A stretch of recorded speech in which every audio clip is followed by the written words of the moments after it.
नमस्कार दोस्तों, स्वागत है आपका मार्केट पल्स पर। आज हम बात करने वाले हैं आईपीओ यानी इनिशियल पब्लिक ऑफरिंग के बारे में। बहुत से लोग आईपीओ शब्द तो सुनते हैं लेकिन समझ नहीं पाते कि आखिर ये होता क्या है, इसमें निवेश कैसे किया जाता है और इससे फायदा या नुकसान कैसे हो सकता है। इस वीडियो में हम आईपीओ की पूरी जानकारी लेंगे ए से जेड तक, तो वीडियो को अंत तक जरूर देखें। 2. आईपीओ क्या है?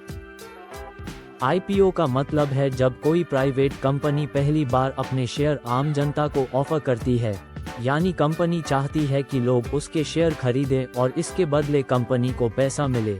ये शेयर स्टॉक मार्केट में एनएसई या बीएसई पर लिस्ट किए जाते हैं।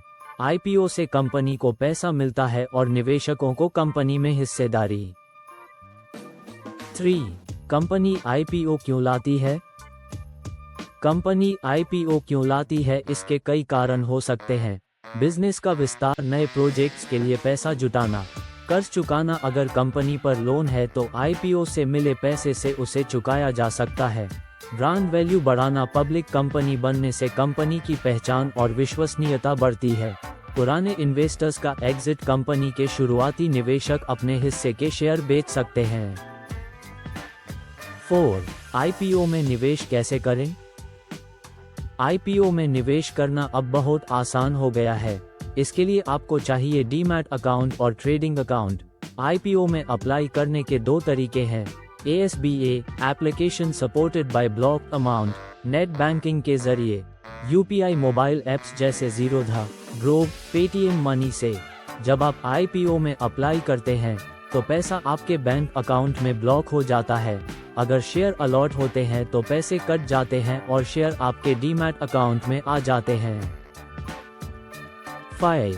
आईपीओ अलॉटमेंट कैसे होता है?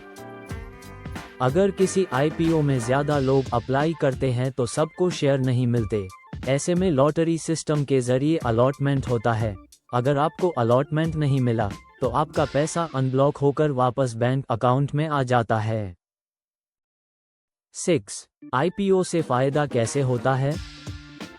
आईपीओ से आपको दो तरह से फायदा हो सकता है। लिस्टिंग गेन, जब आईपीओ लिस्ट होता है और शेयर का प्राइस सब्सक्रिप्शन प्राइस से ज्यादा होता है। मान लीजिए आपने 100 रुपये में शेयर लिया और लिस्टिंग पर उसका भाव 150 रुपये हो गया, तो आपको 50% का फायदा हो गया। लॉन्ग टर्म इन्वेस्टमेंट, अगर कंपनी अच्छी है और बिजनेस ग्रो कर रहा है तो लंबे समय तक होल्ड करने पर अच्छा रिटर्न मिल सकता है। 7. आईपीओ में रिस्क क्या है? आईपीओ हमेशा प्रॉफिट ही देगा, ऐसा जरूरी नहीं है। कई बार लिस्टिंग के दिन ही शेयर नीचे खुल जाते हैं। आईपीओ में ये रिस्क होते हैं। ओवरहाइप, मीडिया और सोशल मीडिया पर ज्यादा प्रचार से लोग बिना सोचे समझे इन्वेस्ट कर देते हैं। हाई वैल्यूएशन, कई बार कंपनी का प्राइस बहुत महंगा रखा जाता है। शॉर्ट टर्म लॉस, अगर लिस्टिंग पर प्राइस गिर जाए। इसलिए आईपीओ में ब्लाइंडली इन्वेस्ट नहीं करना चाहिए। 8. आईपीओ का विश्लेषण कैसे करें? अगर आपको समझना है कि आईपीओ अच्छा है या नहीं तो ये बातें देखें। कंपनी का बिजनेस मॉडल, कंपनी क्या करती है और उसका फ्यूचर कैसा है। फाइनेंशियल्स, कंपनी का प्रॉफिट, रेवेन्यू और ग्रोथ। मैनेजमेंट टीम, कंपनी चलाने वाले लोग कितने अनुभवी हैं। इंडस्ट्री ग्रोथ, जिस सेक्टर में कंपनी काम करती है उसका भविष्य कैसा है। वैल्यूएशन, शेयर की कीमत वाजिब है या बहुत महंगी रखी गई है। 9. आईपीओ का इतिहास और उदाहरण, भारत में कई बड़े आईपीओ आए हैं जैसे कोल इंडिया, इन्फोसिस, जोमैटो, LIC, नाइका इत्यादि। कुछ आईपीओ बहुत सफल रहे और लिस्टिंग गेन दिया, लेकिन कुछ आईपीओ में इन्वेस्टर्स को नुकसान भी हुआ। ये उदाहरण बताते हैं कि आईपीओ में हमेशा रिस्क और रिवार्ड दोनों मौजूद होते हैं। 10. निष्कर्ष, आईपीओ निवेश करने का एक शानदार तरीका हो सकता है, लेकिन इसमें रिस्क भी होते हैं। हमेशा आईपीओ में निवेश करने से पहले रिसर्च करें। बिना जानकारी के सिर्फ हाइप देखकर निवेश करना नुकसानदायक हो सकता है। अगर आप समझदारी से सही कंपनी चुनते हैं तो आईपीओ आपके वेल्थ क्रिएशन की जर्नी में बड़ा रोल निभा सकता है। दोस्तों, उम्मीद है कि आपको आईपीओ के बारे में पूरी जानकारी मिली होगी।